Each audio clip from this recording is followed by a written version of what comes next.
శ్రీ మాత్రే నమః. అందరికి నమస్కారం అండి. ఈరోజు మనం మాట్లాడుకోబోయేది ఏంటంటే లక్ష్మీ పిరమిడ్ గురించి మాట్లాడుకుందామండి. ఈ లక్ష్మీ పిరమిడ్ ఎవరెవరు పెట్టాలి, ఎందుకు పెట్టాలి, ఎలా పెట్టాలనేది మనం మాట్లాడుకుందామండి. ఇదేంటంటే ఇంటి లోపల మనకు లక్ష్మీ పిరమిడ్ అంటే ఇంటి లోపల వాస్తు దోషాలు ఉన్నాయనుకోండి, మీరు ఈ లక్ష్మీ పిరమిడ్ మీ ఇంటి ఎదురుగా మీ టీవీ సెట్ కాడ కావచ్చు, మీ ఇంటి లోపల ఒక సెల్ఫ్ మీద కావచ్చు, ఇది పెట్టేసేయాలి, లేదా పూజా మందిరంలో పెట్టుకోవాలి.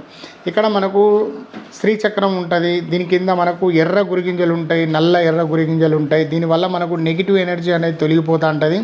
మనకు లక్ష్మీ కటాక్షం కావాలంటే ఇక్కడ గవ్వలు, గోమతి చక్రాలు ఉంటాయండి. రాహు దోషం తొలగిపోతుంది. గోమతి చక్రాలు, గవ్వలు లక్ష్మీదేవికి చాలా ఇష్టం అండి. ఇది ఇంటి లోపల పెట్టడం వల్ల మనకు అదృష్టం అనేది కలిసి వస్తుంది, ధన సంపద అనేది కలిసి వస్తుంది, వాస్తు దోషాలు అనేవి తొలగిపోతాయి. ఈ లక్ష్మీ పిరమిడ్ అనేది మీకు కావాల్సిన వాళ్ళు ఫోన్ చేస్తే పంపిస్తామండి.